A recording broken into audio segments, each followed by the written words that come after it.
Back-to-back ambushes targeting immigration officers in Texas, and the Trump administration says Democrats' rhetoric is to blame for the uptick in violence. Welcome to a new hour of America Reports.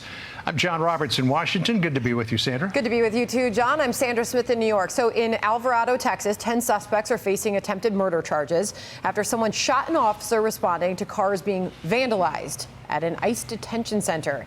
And hundreds of miles away in McAllen, Texas, CBP agents killed an armed suspect, stopping a potential massacre before it could begin. Our political panel takes that up in just moments. But first, let's get to our chief correspondent, Jonathan Hunt. Jonathan, what else are we learning about these suspects? Well, Sandra, 10 people have now been charged with attempted murder in the attack on an ICE facility in Alvarado, Texas. These are the 10 currently charged in what appears to be the most coordinated of all the recent attacks on ICE and Border Patrol agents and facilities. It began with the attackers all dressed in what investigators describe as black military-style clothing, shooting fireworks at the Prairieland Detention Center. Around 10 minutes later, one or two of them broke off from the main group and began spray painting the facility and vehicles parked there with words like traitor and other slogans. A police officer arrived, and at that point, one of the group, who had apparently hidden in trees near the facility, opened fire, hitting the officer in the neck, while another attacker, also across the street, fired dozens of rounds at officers who were emerging from the facility. It was a planned ambush with the intent to kill ICE corrections officers. Make no mistake, this was not a so-called peaceful protest. It was indeed an ambush. As well as weapons and body armor, police also discovered anarchist literature and flyers in one of the vehicles used by the attackers, material now being closely looked at as part of the investigation. Separately, investigators are also looking into the background of a man shot dead by Border Patrol agents after he opened fire on them at a facility in McAllen, Texas yesterday. And one of the big questions, Sandra, yet to be answered is whether all of these attacks against ICE and Border Patrol are entirely separate incidents or whether there is some form of coordination behind them, and if so, who is organizing this violence and who might be funding it. Sandra? All right, Jonathan Hunt on that for us. Jonathan, thank you. John. All right, for more on all of this, let's bring in Yemisi Egbowale, Chief of Staff to the White House Press Office under President Biden, and T.W. Origi, former National Press Secretary for the National Republican Senatorial Committee. So this was what Axios wrote about Democrats demanding violent confrontation and resisting the Trump administration. Some of them have suggested, Axios wrote, what we really need to do is be willing to, quote, get shot when visiting ICE facilities or federal agencies, a third House Democrat told Axios.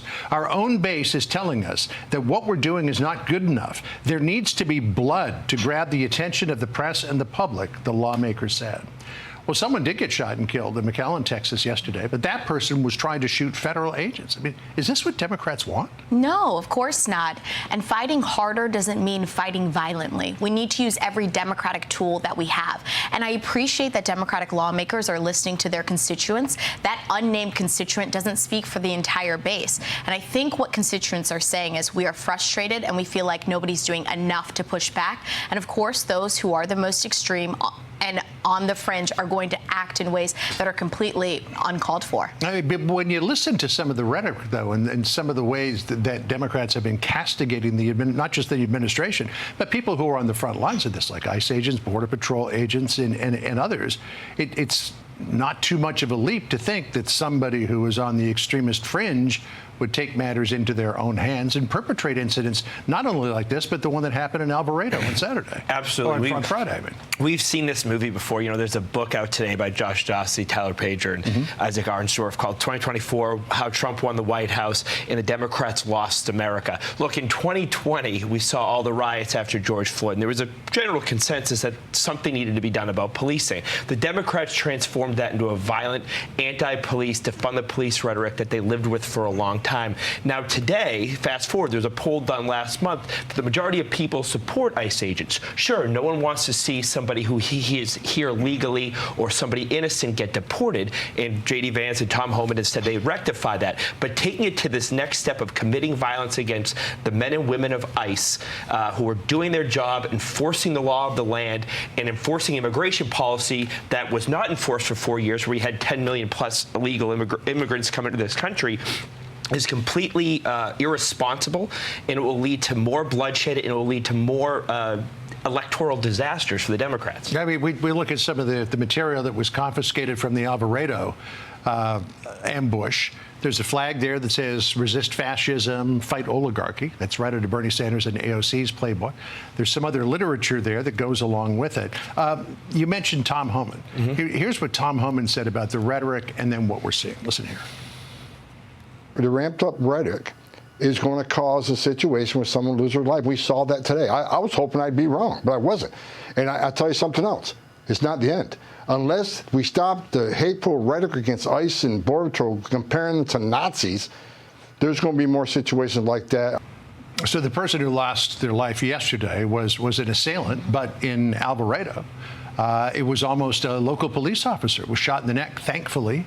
Survived that. I mean, is it time to tone down the rhetoric here? Well, Democrats have been calling for the rhetoric to be toned down for quite a while now. I would say even from January 6th, we've been calling for rhetoric to be toned down and also been in support of law enforcement. When we saw the Minnesota lawmakers unfortunately lose their life, that was a time where we called for Republican leadership and the President of the United States to call the governor of Minnesota to attend the funeral of the Minnesota lawmakers, to show unity at a time when we do have divisive partisan rhetoric. All right, so you say that the rhetoric's been toned down, which leads me to this montage of what Democrats have actually been saying. Watch here.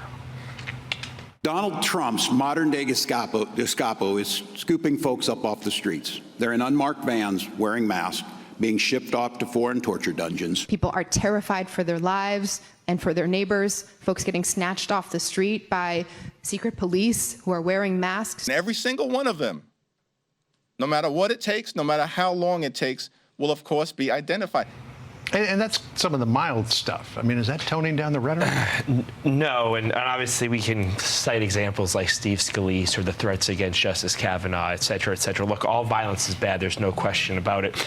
Those politicians you saw, like Mayor Wu from Boston, running a sanctuary jurisdiction, Governor Walz overseeing sanctuary jurisdictions. There's sanctuary jurisdictions in New York. There were violent criminals that were allowed back on the street that they had the chance to turn over to ICE agents. Tom Homan, who was awarded a medal by Barack Obama for his great work, has seen what the disasters of violent immigrants coming across our border do to our communities, do to innocent people. That is where this focus should be. Tom Homan has said that if there's a mistake made, he will fix it. But priority number one is when you have people who are here illegally, who are committing crimes, who are violent in nature from their previous country, they need to be dealt with. Sorry, I just want to ask Yemisi one more thing. I don't have the soundbite right now, but in 1996, Bill Clinton said something that would be taken to be, I don't want to say far-right ideology right now, but certainly would come out of the Republican rubric, where he said people are frustrated about illegal immigration. People can't just come into this country illegally, and yes, we have to deport them. What happened between then and now with the Democratic Party? Democrats have always stood for common sense immigration reform.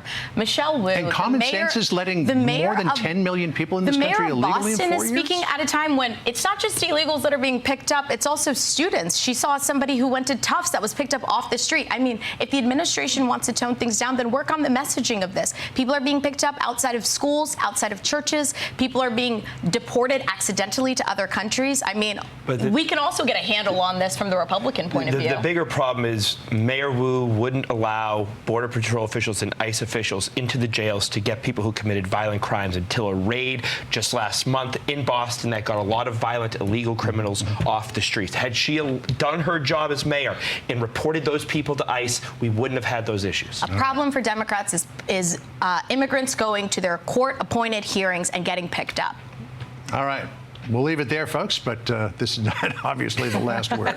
Appreciate it. Thank you. Hey, everyone. I'm Emily Campagno. Catch me and my co-hosts Harris Faulkner and Kaylee McEnany on Outnumbered every weekday at 12 p.m. Eastern, or set your DVR. Also, don't forget to subscribe to the Fox News YouTube page for daily highlights.